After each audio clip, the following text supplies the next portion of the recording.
Hello दोस्तों, welcome to Madhavi results. आज इस सीरीज़ का हमारा 10वां लेक्चर है, 10th लेक्चर है और हम लोग एसएससी पीवाई क्विज देख रहे हैं। ठीक है, तो हम लोग सब्जेक्ट वाइज देख रहे थे, तो हम लोग पॉलिटी को डिस्कस कर रहे थे। ठीक है, चलिए दोस्तों आज का क्वेश्चन 1 देखते हैं। क्वेश्चन 1 क्या कह रहा है आपसे? क्वेश्चन 1 आपसे पूछ रहा है कि विच डायरेक्टिव प्रिंसिपल्स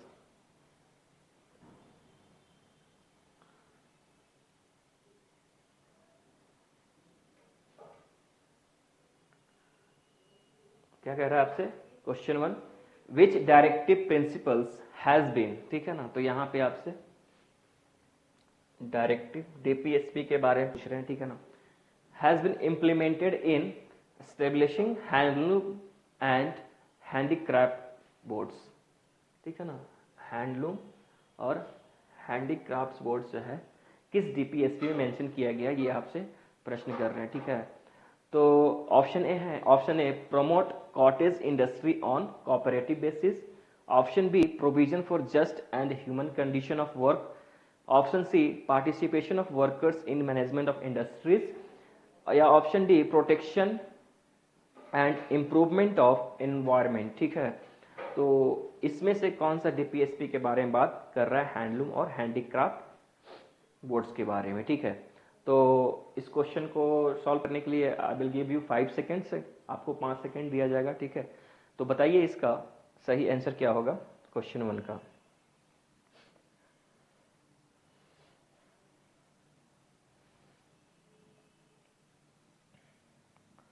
आई होप आपने इसका आंसर कर लिया होगा और इसका जो राइट आंसर है, ठीक है, ऑप्शन ए। ठीक है ना,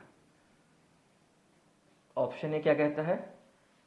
promote cottage industries on cooperative basis, सहकारी आधार पर कुटीर उद्योगों को बढ़ावा देना। ठीक है ना, तो यही किसके बारे में बात करता है? ये आपके हैंडलूम और हैंडीक्राफ्ट्स बोर्ड के बारे में बात करता है, इसी के अंदर आएगा। ठीक है ना, तो ये डीपीएसपी में है। ठीक है, और अगर आपसे डीपीएसपी में पूछेगा कि ये किस आर्टिकल के अंदर आता है, किस अनुच्छेद में ये मेंशन किया गया है, तो आप इसको याद रखिएगा, ये आर्टिकल 43।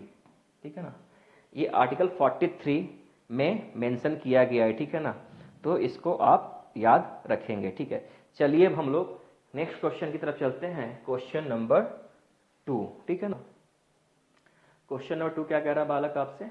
ठीक है, तो देखिए क्या पूछ रहा है आपसे।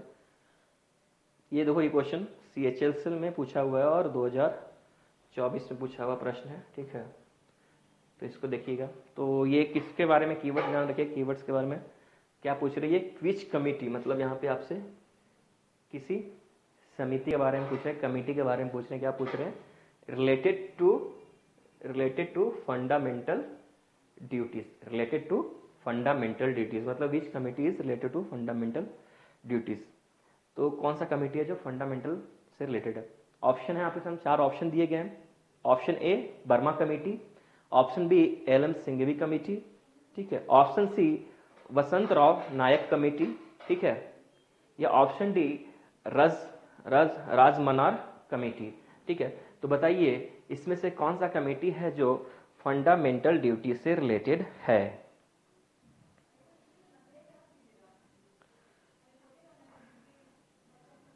बताइए इसका सही आंसर क्या होगा।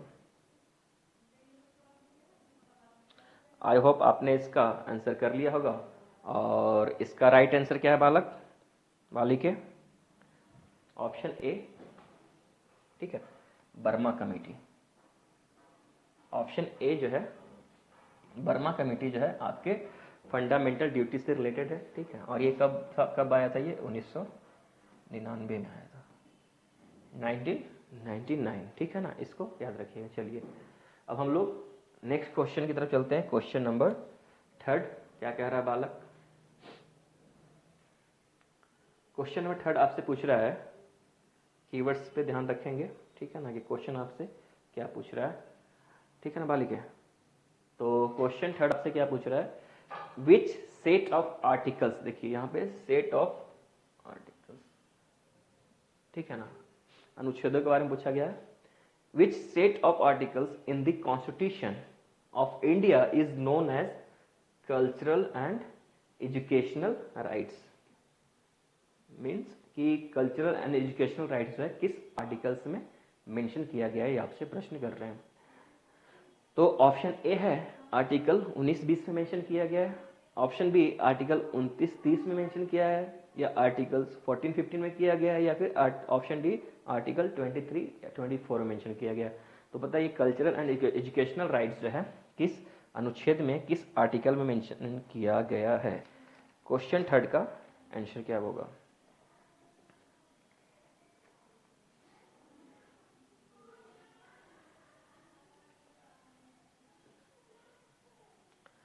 आई होप आपने इसका आंसर कर लिया होगा, और इसका जो राइट आंसर है वो है आपका ऑप्शन बी। ठीक है, ऑप्शन बी आर्टिकल 29-30 जो है वो किसके बारे में बात करता है? वो बात करता है कल्चरल एंड एजुकेशनल राइट्स के बारे में। ठीक है, कल्चरल एंड एजुकेशनल राइट्स के बारे में बात करता है, और ये आपके फंडामेंटल राइट्स के अंदर आता है।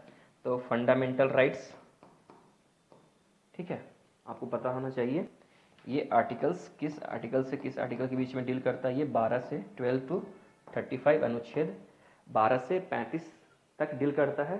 और आपका जो फंडामेंटल राइट है किस पार्ट में आता है, किस भाग में आता है? वो आता है पार्ट थर्ड, भाग थर्ड, पार्ट थर्ड। ठीक है, और फंडामेंटल राइट्स क्या है आपका? फंडामेंटल राइट्स जो है आपका जस्टिसेबल इन नेचर है, जस्टिसेबल इन नेचर मतलब न्याय संगत है। ठीक है ना, आपका फंडामेंटल राइट क्या है? न्याय संगत है। ठीक है, इसको आप याद रखें। चलिए अब हम अपने नेक्स्ट क्वेश्चन की तरफ चलते हैं। Question number 4। क्वेश्चन नंबर 4 क्या कह रहा है बालक बालिके? देखते हैं। देखो ये सारे क्वेश्चन इंपॉर्टेंट है, ठीक है ना, तो आप इसको इन सारे क्वेश्चन को अच्छे से प्रैक्टिस करेंगे। ठीक है ना, हो सकता है ये क्वेश्चन बाद में किसी और लैंग्वेज के फॉर्म में ये क्वेश्चन आपसे पूछा जा सकता है, तो इनको अच्छे से सारे क्वेश्चन को अच्छे से आप डील करेंगे। ठीक है, चलिए क्वेश्चन नंबर 4 देखते हैं बालिके क्या आपसे प्रश्न कर रहे हैं। क्वेश्चन 4 देखो क्या पूछेंगे, पूछ रहे हैं यहाँ पे आपसे विच आर्टिकल, मतलब अनुच्छेद के बारे में पूछ रहे हैं। ठीक है ना, which article provides that all minorities have the right to establish and administer educational institution of their choice, ठीक है, कौन सा अनुच्छेद सभी अल्पसंख्यकों को अपनी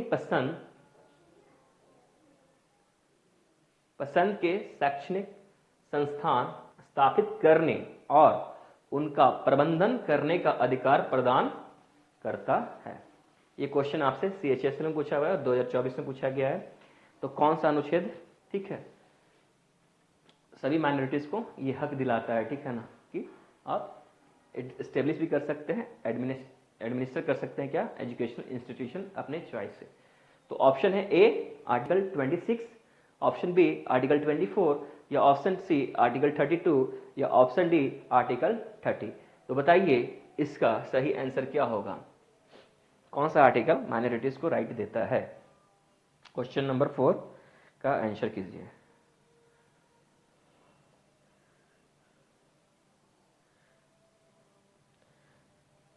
आई होप आपने इसका आंसर कर लिया होगा, और इसका जो राइट आंसर है आपका option D article 30। Option D article 30, ठीक है ना, ये इसी का डेफिनेशन हो गया। ठीक है, क्या कहता है आर्टिकल 30 अनुच्छेद 30 क्या बताता है कि आप राइट टू क्या कर सकते हैं, एस्टेब्लिश भी कर सकते हैं, एडमिनिस्टर कर सकते हैं क्या, एजुकेशनल इंस्टीट्यूशन को बाय अपने चॉइस से, ऑफ दियर चॉइस मतलब अपने चॉइस से, ठीक है ना, अपनी पसंद से आप कर सकते हैं। ठीक है, तो वो क्या करता है, अनुच्छेद 30 डील करता है। और इससे पहले मैंने बताया कि ये अनुच्छेद 30 फंडामेंटल राइट्स के किस पार्ट में आएगा ये, ठीक है, there are 7 initially 7 fundamental rights है, तो उसमें किस पार्ट्स में ये आता है, ठीक है, किस ग्रुप में आएगा ये आता है cultural and educational rights, cultural and educational cultural and educational rights, ठीक है। ये आपका आर्टिकल 29 और 30, ठीक है ना, ये डील करता है। आर्टिकल अनुच्छेद 29 और 30 कल्चरल और एजुकेशनल राइट्स के साथ डील करता है, ठीक है। यहाँ तो कोई दिक्कत नहीं है, ठीक। चलिए अब हम लोग अपने नेक्स्ट क्वेश्चन की तरफ चलते हैं बालिके, ठीक है। क्वेश्चन 5 क्या कह रहा है, ठीक है। क्वेश्चन 5 आपसे क्या कह रहा है बालक, देखते हैं। सिटीजन्स आर, आपसे क्या प्रश्न कर रहे हैं, citizens are not discriminated against, यहाँ पे डिस्क्रिमिनेशन के बारे में बात कर रहे हैं, ठीक है ना, against on the basis of what, religion, caste, sex, because of, ठीक है। तो ये बेसिकली डिस्क्रिमिनेशन के बारे में बात कर रहे हैं। तो बोल रहे हैं किस पार्ट में आएगा, ठीक है ना, किस भाग में आएगा फंडामेंटल राइट्स का, ठीक है, किस पार्ट में आएगा। तो ऑप्शन दिए, 4 ऑप्शन दिए आपके सामने। Option A right to equality, option B right against exploitation, option C right to freedom, या option D right to freedom of religion. तो बताइए डिस्क्रिमिनेशन किस आर्टिकल में, ठीक है, या फिर किस ग्रुप में, पार्ट में मेंशन किया गया है फंडामेंटल राइट्स के अंदर में, ठीक है। तो बताइए इसका सही आंसर क्या होगा। और ये भी CHSL और 2024 में ये प्रश्न पूछा है। तो क्वेश्चन 5 का आंसर कीजिएगा, क्या आंसर आएगा इसका।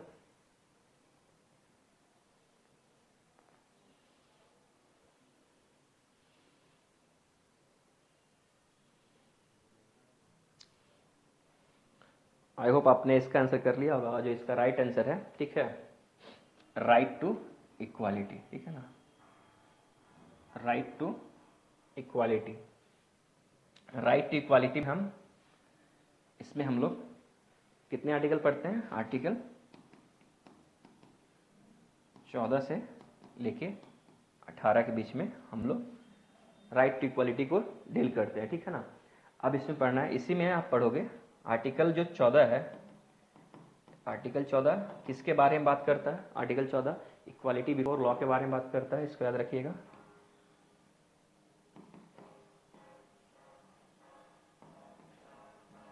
इक्वालिटी बिफोर लॉ, ठीक है। आर्टिकल 15 जो है यही आपका no discrimination on grounds of what, no discrimination on grounds of what, ठीक है। जो यहाँ पे लिखा हुआ है किस बेसिस पे हम लोग भेदभाव नहीं करेंगे, वो है आपका रिलीजन, रेस, कास्ट, ठीक है, सेक्स और बर्थ ऑफ प्लेस। इस 5 ग्राउंड के आधार पे हम लोग डिस्क्रिमिनेशन नहीं करेंगे। ये आर्टिकल 15 पूछता है और ये आर्टिकल 15 यहाँ से इस क्वेश्चन में आर्टिकल 15 के बारे में ही पूछा गया है, ठीक है। तो किसके अंदर ये आएगा, राइट टू इक्वालिटी के अंदर ही आर्टिकल 15 आएगा, ठीक है। आर्टिकल 16 क्या कहता है, लेमैन में इसको हम एज ए रिजर्वेशन के नाम से जानते हैं, ठीक है। रिजर्वेशन, ठीक है, इक्वल अपॉर्चुनिटी इन जॉब्स जिसको आप बोलते हो। तो आर्टिकल 16 ही डील करता है, अनुच्छेद 16, ठीक है। आर्टिकल 17, आर्टिकल 17 जो है आप ये किसको डील करता है, एबोलिशन ऑफ अनटचेबिलिटी, छुआछूत जिसको आप बोलते हैं ना, एबोलिशन ऑफ अनटचेबिलिटी, मतलब हमें छुआछूत क्या है नहीं करना है, इसको एबोलिश कर दिया गया, खत्म कर दिया गया। आर्टिकल 18 जो है आपका ये एबोलिशन ऑफ टाइटल्स के बारे में बात करता है, ठीक है।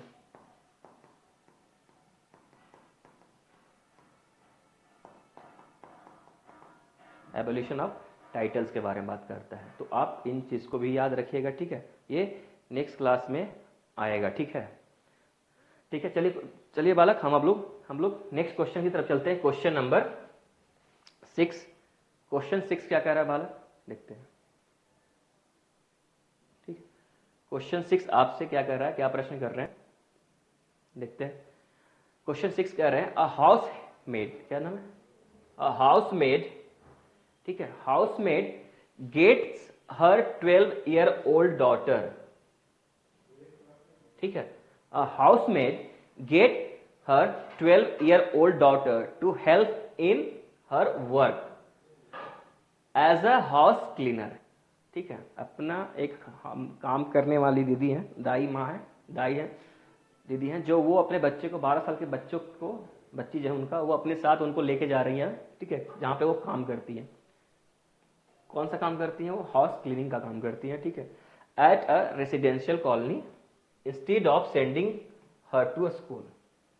मतलब वो स्कूल भेजने की बजाय कर रही हैं बच्ची को, वो अपने साथ लेके जा रही हैं वहीं पे जहाँ जो काम करती हैं उस घर में। तो पूछ रहा है क्वेश्चन आपसे कि which fundamental duty is violated by the housemaid.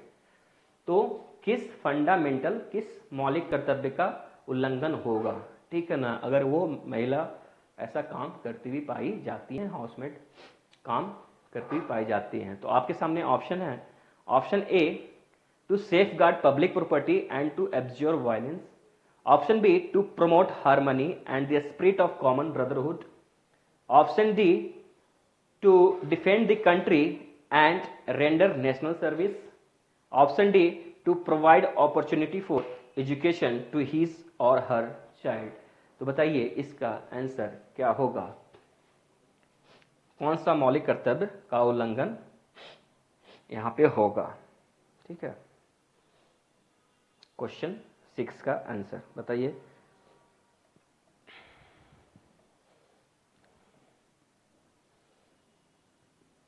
I hope आपने इसका आंसर कर लिया है। इसका राइट आंसर होगा क्वेश्चन 6 का ऑप्शन डी।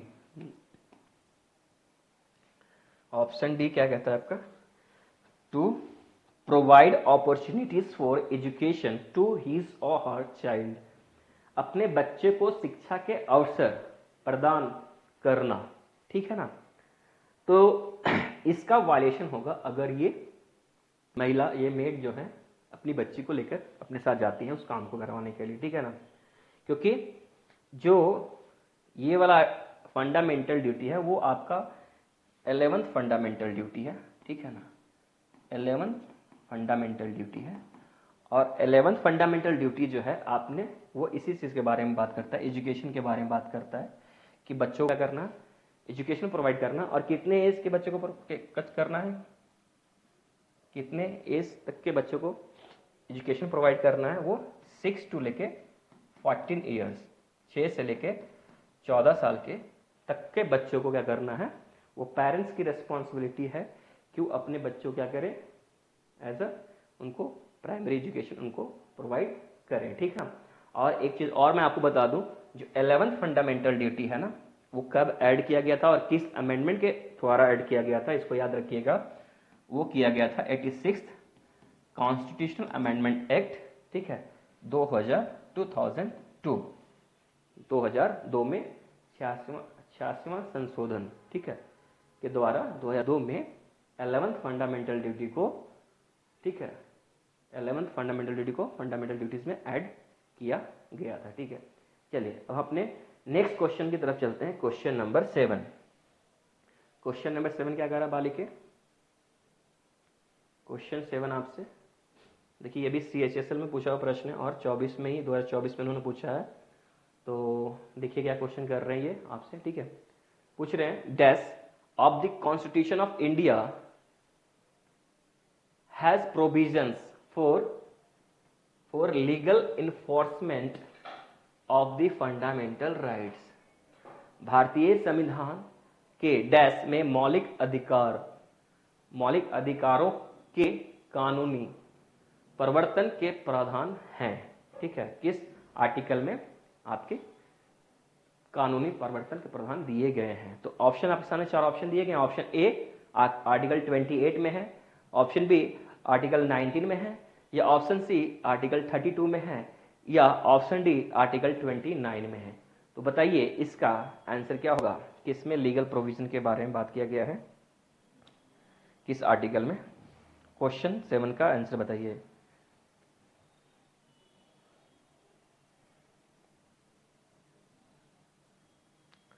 आई होप बालक आपने इसका आंसर कर लिया होगा, और इसका जो राइट आंसर है ऑप्शन सी आर्टिकल 32, ठीक है, आर्टिकल 32, ठीक है। इसको हम क्या बोलते हैं, इसको हम बोलते हैं राइट टू कॉन्स्टिट्यूशनल रेमेडीज, ठीक है, राइट टू कॉन्स्टिट्यूशनल रेमेडीज, ठीक है। इसी को डॉक्टर बी आर अम्बेडकर साहब ने क्या कहा था, heart and soul of the, heart and soul of the constitution of India, ठीक है, ऑफ इंडिया। इसी के अंडर हम लोग कितने रीड्स पढ़ते हैं, हम लोग we read 5 reads in this article 32, ठीक है ना। तो इसी में हम लोग 5 रीड्स पढ़ते हैं। पहला हैबियस कॉर्पस, सेकेंड है आपका mandamus,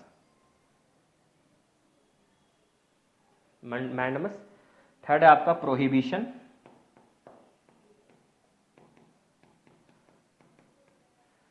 fourth one is your certiorari,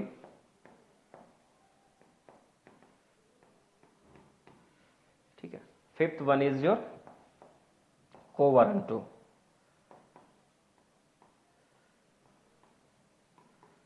ठीक है। तो यही 5 रीड्स हम पढ़ते हैं। तो इसी में आपका लीगल इन्फोर्समेंट, ठीक है, इसी फंडामेंटल राइट्स में डील किया जाता है, ठीक है। चलिए इसको याद रखिएगा, ठीक है ना, ये सारे इंपॉर्टेंट पॉइंट्स हैं। चलिए अब हम लोग नेक्स्ट क्वेश्चन की तरफ चलते हैं। क्वेश्चन नंबर 8 क्या कह रहा है बालिके, ठीक है। क्वेश्चन नंबर 8 आपसे क्या कर रहे हैं, देखो ये भी क्वेश्चन आपसे CHSL और का पूछा है इन्होंने, 2024 में ये क्वेश्चन पूछा हो गया है, ठीक है। तो देखो यहाँ पे आपसे एक प्रश्न क्या कर रहे हैं कि हाउ मेनी फंडामेंटल राइट्स, देखो कितने फंडामेंटल राइट्स हैं ये आपसे पूछ रहे हैं। How many fundamental rights, keyword रखना है, ध्यान देना, यहाँ पे पूछा है और इनिशियली पूछा है, initially provided in the constitution of India, मतलब इस इनिशियली कह लीजिए या फिर ओरिजिनली कह लीजिए, आपसे पूछ रहे हैं कि उस टाइम जब ये हमारा संविधान बना था 1950 में, तब हमारे कॉन्स्टिट्यूशन ऑफ इंडिया में कितने फंडामेंटल राइट्स थे, मतलब कितने फंडामेंटल राइट्स जो थे, मतलब फंडामेंटल राइट्स कितने पार्ट्स में डिवाइड या ग्रुप में डिवाइड किए गए थे। तो आपके सामने ऑप्शन ए है 6, ऑप्शन बी 9, ऑप्शन सी 7 या ऑप्शन डी 8। बताइए इसका सही आंसर क्या होगा, कितने पार्ट या कितने ग्रुप में हमारे फंडामेंटल राइट्स को डिवाइड किया गया था जब हमारा ये संविधान बना था। क्वेश्चन 8 का आंसर बताइए।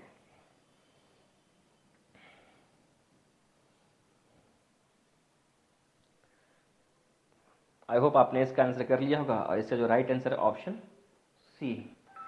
ऑप्शन सी जो क्या है आपका राइट आंसर है, ऑप्शन सी जो है आपका राइट आंसर है, ठीक है। 7 कितने हैं, 7, ठीक है ना। तो जब हमारा संविधान बना था तो ये 7 थे, ठीक है। 7 कौन कौन से थे फंडामेंटल राइट्स हमारे में, पहला था आपका राइट टू इक्वालिटी, पहला था आपका राइट टू इक्वालिटी, ठीक है, आर्टिकल 14 से 18 के बीच में डील किया गया है, ठीक है। फिर आया आपका राइट टू फ्रीडम, ये आपका आर्टिकल 19 से 22 के बीच में बात आता है, ठीक है ना। थर्ड है आपका राइट अगेंस्ट एक्सप्लॉयटेशन, ये आपका आर्टिकल 23, ठीक है, आर्टिकल 23 और 24 इसमें डील करता है, बात करता है। नेक्स्ट आपका राइट टू फ्रीडम ऑफ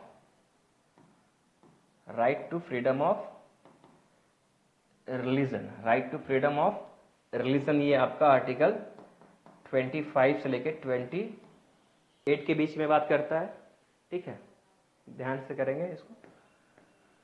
फिर आपका cultural and educational rights, cultural and educational rights, ये आर्टिकल 29 और 30 डील करता है इसमें, ठीक है।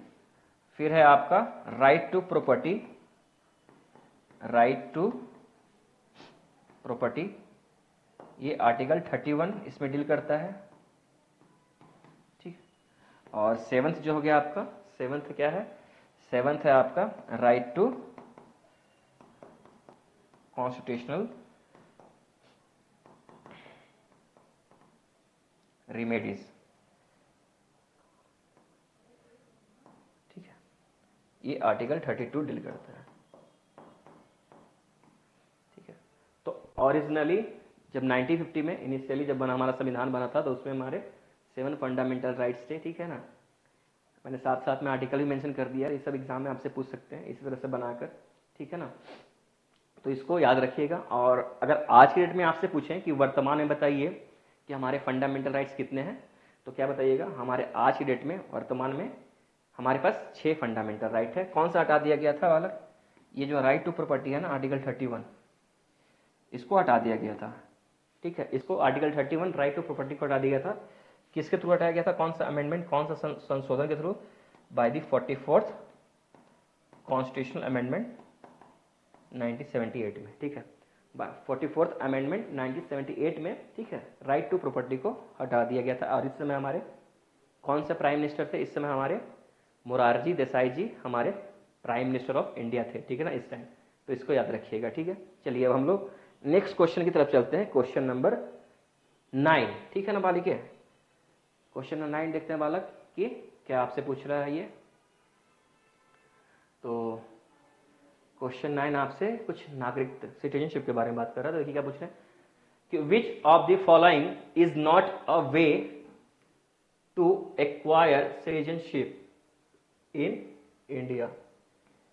निम्नलिखित में से कौन सा भारत में नागरिकता प्राप्त करने का तरीका नहीं है, ठीक है ना। तो ऑप्शन है, option A renunciation, option B registration, option C birth, या option D incorporation of territory. बताइए इसका सही आंसर क्या होगा, क्वेश्चन नंबर 9 का सही आंसर क्या होगा।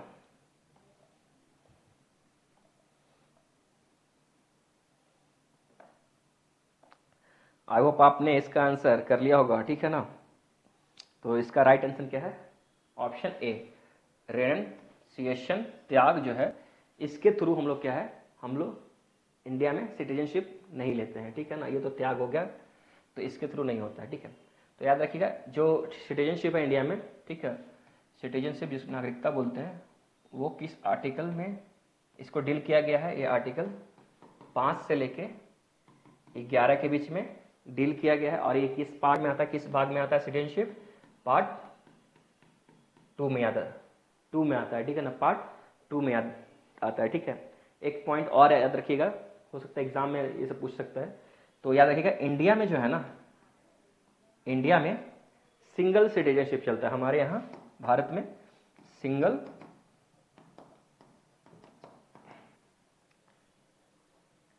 हमारे यहाँ भारत में सिंगल सिटीजनशिप चलता है। बट अगर हम यूएसए की बात करेंगे, अमेरिका का बात करेंगे ना, तो वहां पे ड्यूल सिटीजनशिप चलता है, ठीक है। वहां पे 2 तरह का सिटीजनशिप मिलेगा, यहाँ पे भारत में 1 तरह का, ठीक है ना। तो इंडिया में सिंगल सिटीजनशिप है और यूएसए में ड्यूल सिटीजनशिप है, ठीक है। इसको याद रखिएगा, ठीक है ना बालिका। चलिए अब हम लोग नेक्स्ट क्वेश्चन की तरफ चलते हैं, क्वेश्चन नंबर 10। आज का जो लास्ट क्वेश्चन है इस सीरीज का लास्ट क्वेश्चन, क्वेश्चन नंबर 10। क्या आपसे प्रश्न कर रहा है बालक और बालिके, चलिए देखते हैं, ठीक है। देखो ये क्वेश्चन CHSL में ही पूछा हुआ, 24 में ही पूछा गया प्रश्न ही है। तो आप इससे आपसे क्या पूछ रहे हैं, with reference to directive principles of state policy. ये किसके रेफरेंस में क्वेश्चन पूछ रहे हैं आपसे, DPSP के बारे में पूछ रहे हैं, directive principle of state policy contain in the constitution of India, which of the following statement is are. देखो याद रखना है, यहाँ पे करेक्ट के बारे में पूछ रहे, कीवर्ड याद रखिएगा, यहाँ पे करेक्ट पूछा है कि इसमें से कौन सा जो 3 स्टेटमेंट दिया है उसमें से कौन सा स्टेटमेंट क्या है, सत्य है, ठीक है ना, करेक्ट है। तो ऑप्शन ए है आर्टिकल 37 क्या कह रहा है of the constitution of India provides that the DPSP are enforceable in the high courts only. ठीक है, क्या डीपीएसपी इनफोर्सिएबल होता है? ये आपको आर्टिकल 37 के बारे में बात कर रहे हैं। Article 38 provides that the state shall strive to minimize the inequalities in income amongst individuals and group of people। Third statement क्या आपसे कह रहा है? आर्टिकल 39, ठीक है, 38, 37, 39 क्या आपसे पूछ रहा है? provides that the state shall direct its policy towards securing that there is equal pay for equal work for both men and women। ठीक है ना, तो ये आपसे पूछ रहे हैं। तो ऑप्शन कोड दिया हुआ है कि इसमें से कौन सा कथन जो है स्टेटमेंट 3 में से सही है। तो ऑप्शन ए दिया हुआ है only 1 and 3, option B only 2, option C only 1 या ऑप्शन डी ओनली 2 और 3। तो बताइए इसमें से सही आंसर क्या होगा? इसमें से सही आंसर क्या होगा? ठीक है, क्वेश्चन 10 का आंसर क्या होगा? तो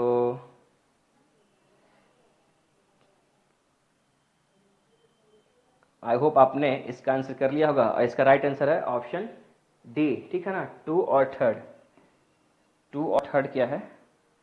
करेक्ट है। ठीक है ना, बाकी ऑप्शन ए जो है, ऑप्शन 1 जो है, स्टेटमेंट 1 जो है इनकरेक्ट है। क्यों? ये option 37 incorrect, option correct incorrect क्यों है? क्योंकि डीपीएसपी के बारे में ये बात कर रहे हैं कि इनफोर्सिएबल होता है। नहीं, डीपीएसपी क्या होता है? नॉन जस्टिसिएबल इन नेचर होता है, नॉन जस्टिसिएबल इन नेचर